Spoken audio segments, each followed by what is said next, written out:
Ааламдын сырлары көп, бирок мезгил менен укмуштуудай ачылыштар жасалып келет.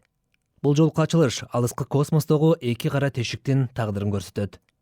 Ал тешиктер катуу күч менен кагылышып, гравитациялык толкундарга жол ачкан. Мындай толкундар жөнүндө 100 жыл бою теория жүзүндө айтылып келген. Эми тастыкталып олтурат. Биз гравитациялык толкундарды кармадык. Биздин колдон келди. Бул өтө маанилүү табылга. Вашингтондогу маалымат жыйынында укмуштуулар кара тешиктер кагылышкан маалда чыккан добушту да иштеп чыгышканын айтышты.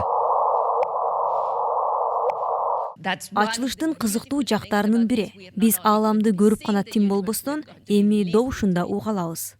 Ааламда гравитациялык толкундар жылып жүрөрүн, ага алыскы аймактардагы жылдыздардын жарылуусу себеп болорун 100 жыл мурда Альберт Эйнштейн биринчи болуп айткан.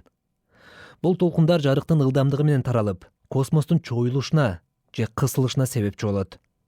Окумуштуулар бул ачылыш кара тешиктерди тагыраак түшүнүүгө жана убакытка терең сүңгүп кирип, керек болсо, алгачкы чоң жарылууну да тереңден изилдөөгө жол ачат дешет.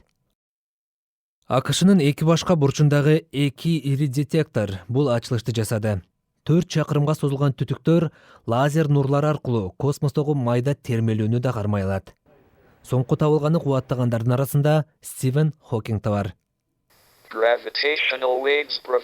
Гравитациялык толкундар ааламга башкача жол менен кароого жол ачат. Толкунду кармоо астрономияда революция жасаганга тете. Ошентип, 50 жылдык эмгектин акыбети кайтты.